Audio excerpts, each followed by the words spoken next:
You're watching the TCMMA podcast. You got Steve Garcia versus SeungWoo Choi. That's the first fight we're going to begin with here in terms of the prediction portion.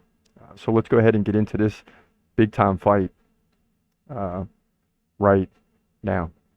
In the featherweight division at UFC Vegas 94, you got Steve Garcia coming in at 15-5, taking on SeungWoo Choi, who comes in at 11-6. Garcia, slight favorite, but it's very close. Both guys stand 6 feet tall. Garcia's 1 year older at 32, Choi 31. Both guys 75-inch reach. So now some of the differences. Garcia fights left-handed. Choi fights right-handed. Garcia's got the advantage in activity, nearly 4.9 significant strikes per minute to 3.5 for Choi. Also, Garcia has an advantage in the takedown game with just over 1 takedown every 3 rounds. Choi's just below 1 takedown. So the takedown defense could become very important here. Well, 88% for Steve Garcia, right? SeungWoo Choi, 70%. So keep that in mind in this fight. So Garcia is basically better in all areas. In his last 3 fights, they're all wins. He KO'd Melquizal Costa, beat Shailan Nawardenbeek by KO, and KO Chase Hooper. Wow. So this is a KO machine over the last 3 fights.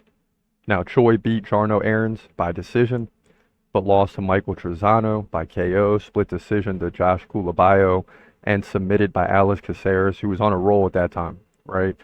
So I can see why Steve Garcia is the favorite. There's a little trepidation there, right? But the bottom line is there shouldn't be. I mean, Garcia looks good in all categories, right? The stand-up game is solid.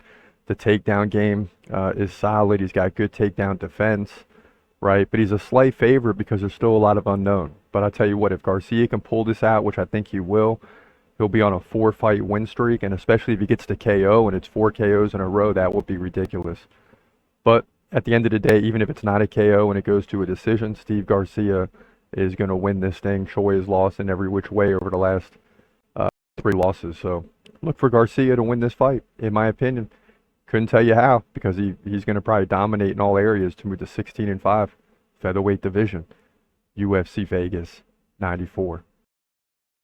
Yeah, so that's the way we see it going. And you got to realize, like, on some of these, like, this is going to be a card that not as many people watch. It's going to be at the Apex Center with no fans. These aren't the best fights in the world where you know all the fighters. But you still have fights like this that are so important, man, that could really go either way. And it's worth watching. It's just worth watching. He's gon' fight, he's gon' fight. Hold your breath till the end of the night. Last fighter call, UFC at its height. Yeah. Bringing that thunder with all his might. Saying, step up, wanna fight? Hold up, think twice. Gladiator, assassin, reckless, no abandon. Walk through that cage, he'll leave your ass stranded.